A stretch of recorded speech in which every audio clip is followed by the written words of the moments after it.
Signs. We see them every day. Traffic signs, promotional signs, informational signs, signs of every kind, all communicating some sort of message to all sorts of viewers. The consequences of responding to most signs are obvious. The consequences of ignoring others can be deadly.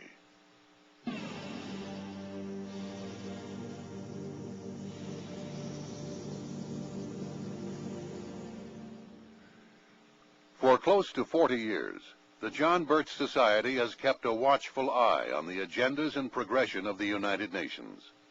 The Society has one of the largest research facilities of its kind, which also houses countless articles and documents that analyze and detail UN activity.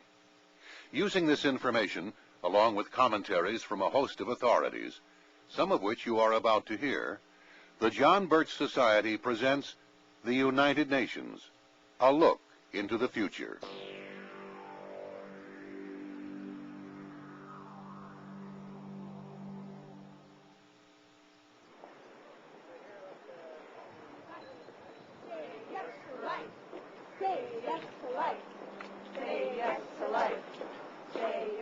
Continuing its practice of financing abortion, the United Nations will not only promote and even enforce abortion as a population control measure, it will criminalize any activity opposing the practice. All pro-life organizations will be closed down, their membership lists confiscated, and the identity of their supporters cataloged as persons to be watched. Anyone continuing to protest abortion will be the recipient of punitive action. Should the UN decide, for whatever reason, that a larger population is desirable, then its pro-abortion policy will suddenly be reversed. In a totalitarian society, people are considered commodities, just like automobiles or widgets, with government planners determining the desired number and then fashioning policies accordingly. Morality is not a factor.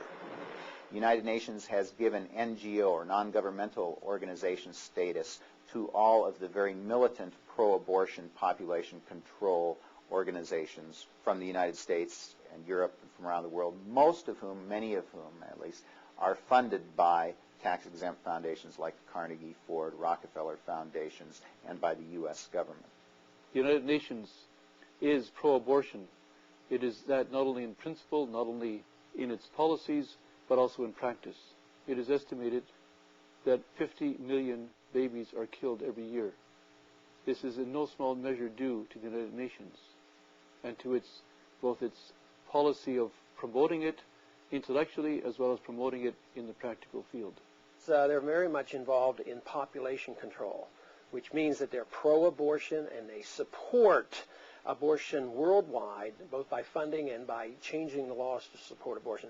So if there's anybody in this country who believes in the sanctity of life, they should question the authenticity of the United Nations.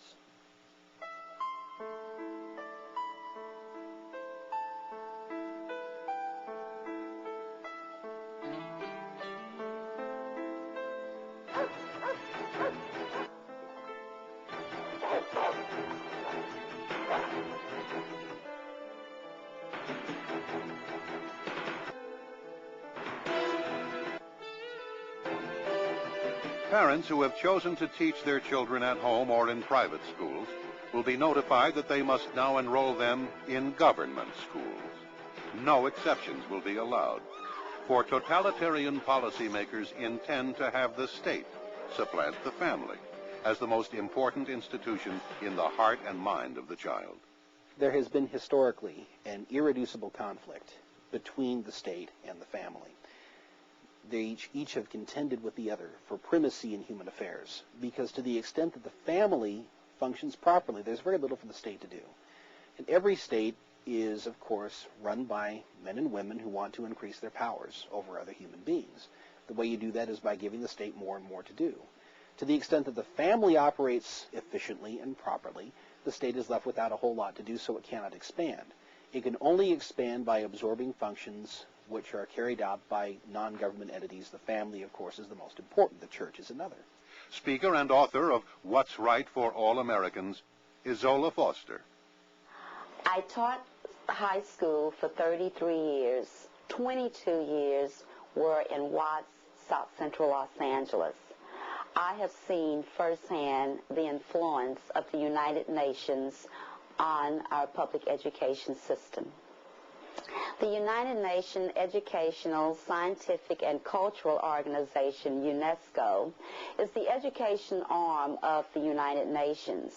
UNESCO is fast becoming an international school board. This means parents will have no choice, parents will have no say. All children will be under the direction of UNESCO. In 1949, UNESCO published a 10-part series for teachers entitled Toward World Understanding. Let me read just one statement. As we have pointed out, it is frequently the family that infects the child with extreme nationalism. The school should therefore use the means described earlier to combat family attitudes. That's UNESCO. Founder and principal of East Moline Christian School in Illinois, Reverend James R. Patrick has authored America 2000, Goals 2000, Moving the Nation Educationally to a New World Order. His book analyzes the dangerous implications of Goals 2000, the UN-approved Educate America Act. If we continue to put the Goals 2000 program in, which is an international program, we're going to destroy the very philosophy that this nation was built upon. So the humanistic philosophy, the statist philosophy that has permeated our curriculum, is absolutely destroying our young people. The American people must run and control their own educational program. To do that, they have got to have the control at the local level, which means that where they've consolidated the schools, moved it to the state to the federal, and now the federal is merging into the United Nations, and the philosophy that is coming down through is absolutely destructive of the ideals that our nation was founded upon. We've got to start right at that area and go back to realizing that we're putting in an international educational program. It is coming down through the United Nations. That has got to be eliminated first. We need to go back to the basics. We need to build families, not divide families. And most of all, we must get our nation out of the United Nations.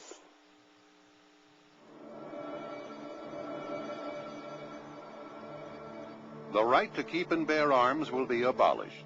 Those retaining ownership of weapons will be required to turn in all arms they possess or face severe penalties. Organizations built upon this God-given right will be raided, and all their records, including membership lists, will be seized and forwarded to world government officials. Persons whose names appear in these records will be visited to assure that all of their weapons have been delivered to the authorities. Aaron Zellman is chairman of Jews for the Preservation of Firearms and has authored numerous publications, including Gun Control, Gateway to Tyranny. Every single genocide has had one thing in common. First, the government will register firearms, and then confiscate firearms, and then demonize a targeted group of people. And you create in the public's mind the attitude, well, the government does something forceful to these people, that's all right, they probably had it coming. And then, once the government has disarmed its targeted group, then it's easy for the government to murder those people. It's called genocide. Registration is the key. It is so crucial that if you want to control people and you want to get their firearms from them, you have to know where the firearms are. And the way to do that systematically is through registration. Now, the United States is engaged in doing the very same thing that's been done in Canada, where they've been disarming people, Australia, where they've been disarming people, and the United Nations has had an active hand in this. I believe those individuals in this country, and there are plenty, who believe that we should have the right to own and bear arms. ought to be concerned with what's happening in the United Nations, because they are a threat to us. They would confiscate our guns. There have been proposals made at some of their conventions where they would literally repeal the Second Amendment. And I think that everybody should be alert to this and realize that this is not just fun and games, and this is just not a discussion club that we're dealing with. I mean, the United Nations is an organization that, if anybody's interested in saving life, when they hear the name United Nations, they should run in the opposite direction.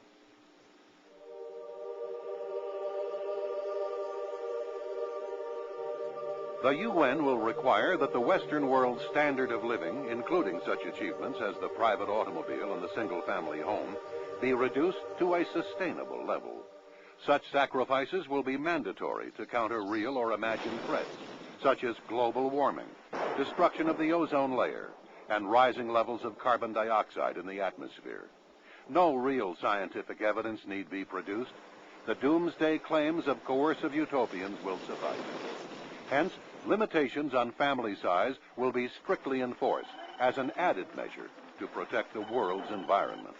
And government licenses will be required for couples desiring children. William Norman Grigg has also written Freedom on the Altar, the UN's crusade against God and family. The President's Council on Sustainable Development has put out this booklet, which is entitled Population and Consumption, a Task Force Report, that calls for the installation in federal policy of the goals which were created at the Cairo Population Control Summit back in 1994, which have to do once again with what they call stabilizing population. By stabilizing, they're talking about controlling. They're talking about adopting numerical guidelines and objectives defined by the United Nations, enshrining them in federal policy, and reconfiguring our education policy and our healthcare policy to meet the goal of population stabilization. It is a matter of formal federal policy in our country to pursue the population goals outlined by the United Nations. So not only do they think they can do it, they're actively pursuing it right now as we speak. It has to do with this notion that human beings are a resource to be managed rather than individuals with rights that the state has to protect. As to the environmental aspect of this, there is a dogma in the environmental movement that holds that human beings are simply part of a democratic biosphere, that we have no more innate right to be here than any other species. There are too many of us, and we are exercising our influence in the biosphere in ways that are improper. And in order to reduce the burden upon our holy, sacred Mother Earth, it is necessary to reduce the aggregate numbers of the human population. And I think it's rather interesting to note as well that the type of people who fret about excess population never consider themselves to be among the surplus.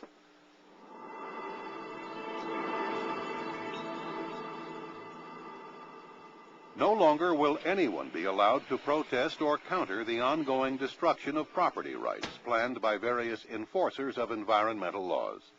The use of land will no longer be decided by those who hold title to it. In order to assure a natural and unmanaged environment, along with the recommended control of the land, agents of world government will spread throughout our nation to ensure compliance. Dr. Michael Kaufman, environmental analyst for Sovereignty International and author of Saviors of the Earth, The Politics and Religion of the Environmental Movement. This particular belief system is really that philosophical expression of what we would normally call pantheism, the belief that nature is God, God is found in all things. And this is really the official religion or belief or philosophy of the United Nations. And it's expressed, it has some real downsides to it because it means basically if a law benefits man at the expense of nature, then that law is bad because it violates the basic theology of their belief system that everything should be equal. Humans shouldn't benefit at the expense of nature. Now you carry that far enough and ultimately you get to the point where no law is good because every law benefits man at the expense of nature. And man himself is bad. This perversion of our U.S. Constitution, where now a species has more rights than the human, comes right out of the United Nations. It comes in the form of the United Nations treaty called CITES, the Convention on the International Trade of Endangered Species, and this is a United Nations treaty. And this is how the United Nations is beginning to limit our sovereignty, is through these types of treaties. individuals who believe in the right to own property ought to be concerned. Americans believe in that. They're careless about it. Sometimes they allow our governments to regulate too much and to tax us too much. But really, the right of private property ownership is severely threatened by our own government. But it's going to be a lot worse if the United Nations gets involved. There is no way that you can have the concept of private property right. They believe in welfare redistribution, socialist redistribution, that everybody owns everything, and they would take from the wealthy and give to the poor to get an equal balance. Same old story that we've heard for years, but they do not protect the right to own private property by anything promoted by the United Nations.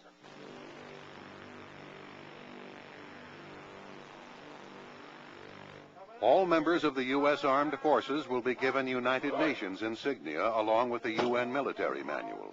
This manual spells out the new requirements regarding conduct, duties, and chain of command.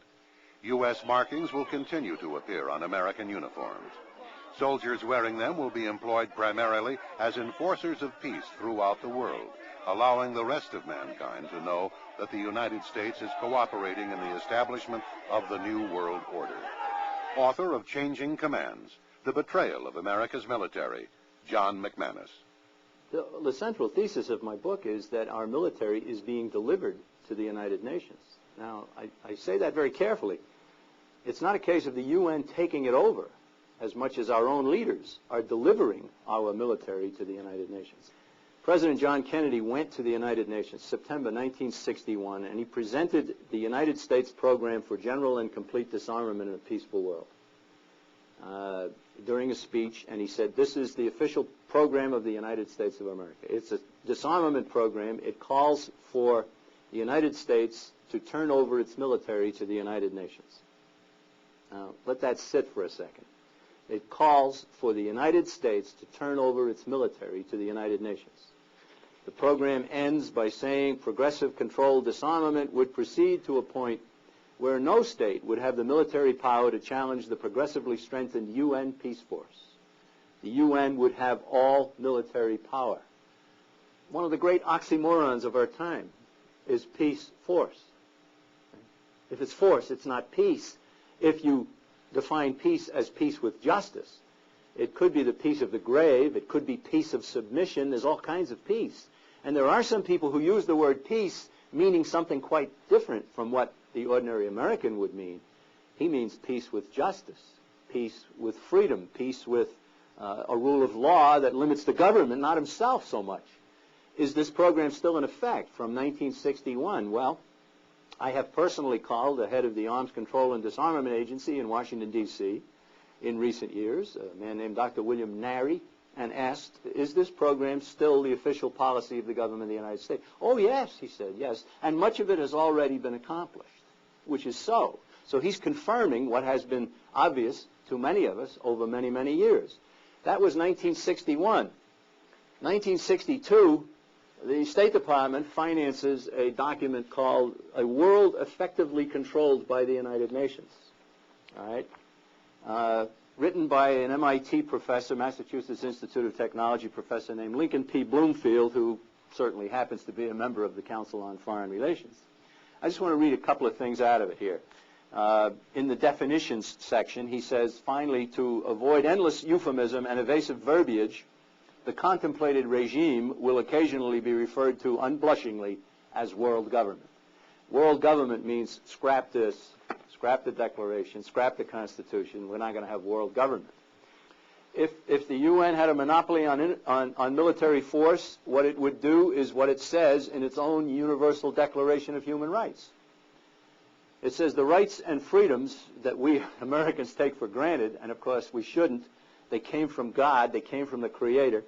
The rights and freedoms may in no case be exercised contrary to the purposes and principles of the United Nations. Now, we've already gone over the fact that the purpose and the principles of the United Nations is to establish a world government with a monopoly of political and military power. It's very clear to me, and what we hope is that it will become far more clear to an awful lot more of the American people. We've got to get out of the United Nations.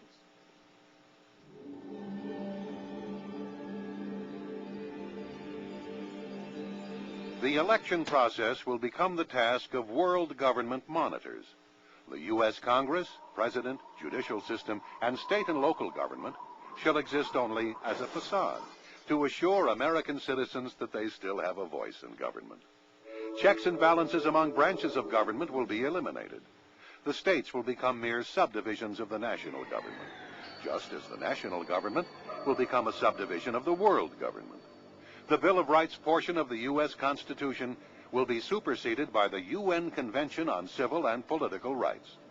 The U.S. Constitution will be supplanted by the UN Charter and consigned to the ash heap of history, a useless relic of the past. All other UN conventions will take effect. Appointed officials for state and local regions will be forced to comply with these international rules when representing their sectors.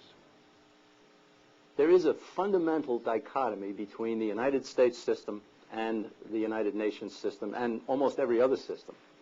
And that fundamental dichotomy comes from the thunderous assertion in the Declaration of Independence.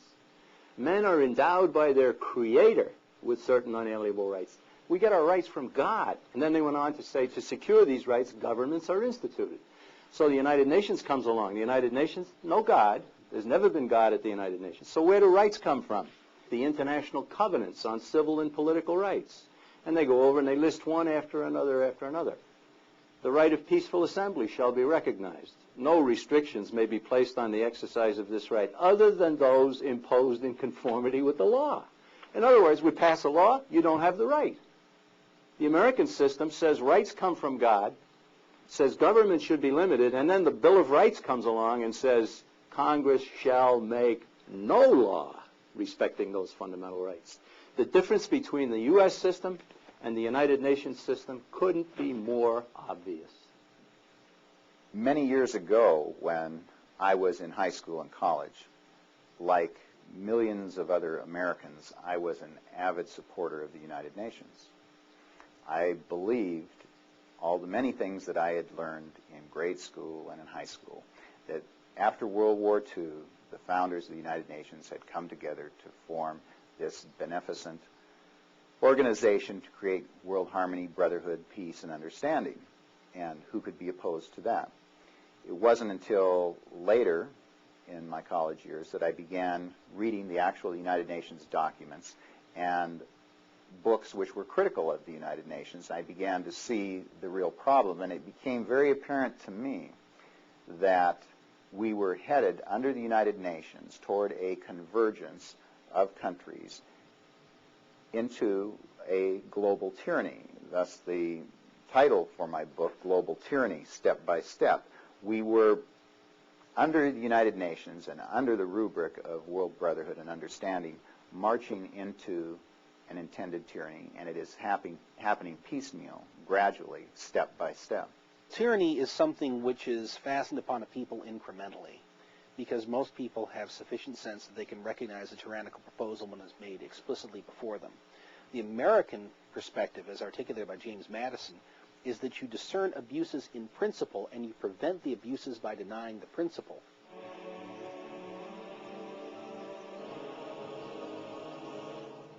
Following the pattern already established in China, only approved churches adhering strictly to government dictates regarding religion will be tolerated. All churches desiring to remain independent of government compliance will be disbanded, their houses of worship converted to other uses, or simply burned to the ground, and their pastors incarcerated. Churches submitting to government regulation will be forced to modify their beliefs to conform with the anti-Christian attitude of the almighty state. No exceptions will be allowed. The United Nations' hostility to biblical concepts of faith has to do once again with the idea that biblical religions, and in this I would include as well the Islamic religion, while it is not biblical, it has similar perspectives on social responsibilities. All these monotheistic faiths posit something to which the state is accountable, something to which the state ultimately will have to give a reckoning for its abuse of authority. To the extent that there is any doctrine which posits a loyalty higher than that which people have to the state is going to be hostile. And something which proposes to create a global government, as the United Nations unambiguously does, is going to have pitched hostility towards any doctrine which challenges its sovereignty over any aspect of human life. The one world religion will decide what ethical values they wish to see brought into each country, into each religion. And there will be no choice because the whole thing is control. The entire basis of the one world religion is humanism. And humanism, when you take it back to its roots, is strictly atheism, paganism, and eventually, if you trace it back even further, you are actually right into the occult. If United Nations has their way, there will be curtailment of our right to practice religion. They are not going to be believers in the right to practice our religions as we have seen fit throughout this country, and therefore those individuals who are interested in this subject certainly cannot be complacent about what the United Nations is doing.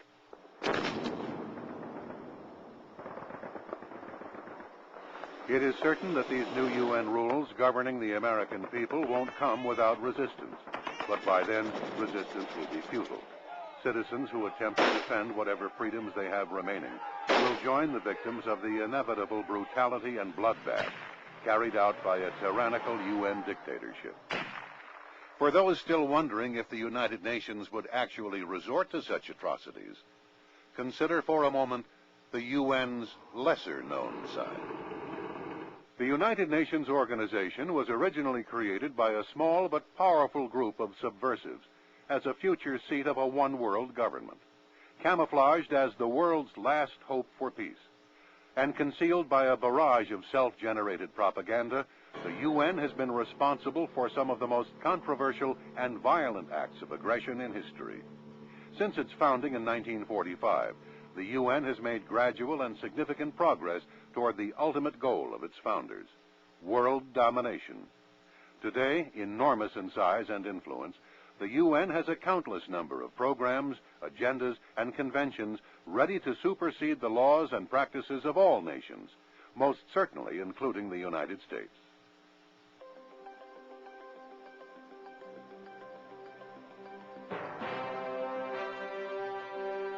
Fortunately, more and more Americans are beginning to see the wisdom of what the John Birch Society has been saying for well over 3.5 decades.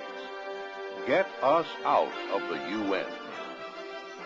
March 20th, 1997, Capitol Hill. Texas U.S. Representative Ron Paul introduces one of the most crucial bills regarding the future of freedom, the American Sovereignty Restoration Act. Its purpose, to provide for complete withdrawal of the United States from the United Nations.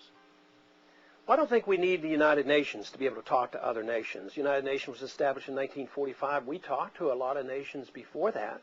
We have our embassies, we have our ambassadors, we can pick up a telephone these days and talk to whoever we want around the world. So I do not think that is a legitimate excuse. That is just an excuse to do the bad things that the United Nations does. Every year since we belonged to the United Nations, we have lost a little bit of our sovereignty.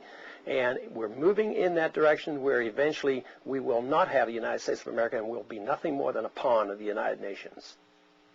It didn't take long for word to get out. Soon, Dr. Paul's office received messages from other representatives willing to co-sponsor the bill, and an avalanche of congratulatory letters from the American people thanking him for introducing this crucial bill covered his desk. June 4th, 1997, 54 representatives vote in favor of the Get Us Out measure. A few years ago, it was unlikely if 4 representatives would have supported it. Even though the measure didn't pass, the numbers are a solid indicator of the accelerated support for the United States' immediate withdrawal from the UN. And with the help of more and more Americans, Congress will again be forced to vote whether or not to get us out of the United Nations for good. The Congress tends to be political at times. They tend to respond to what they hear, and they think there's enough people in their district that want them to vote a certain way, they all of a sudden will become interested. The American people are starting to wake up. I think we're making a lot of progress, and I predict we're going to get a lot more votes next time. Many Americans are working to influence Congress on important issues, several of which have been discussed in this program. Clearly, the Get Us Out issue stands above them all. For if we allow the UN to become an all-powerful government, victories in Congress will become meaningless, and the causes of single-issue activists will be permanently lost. But with your help, we can rescue our nation from the United Nations and preserve liberty for generations to come.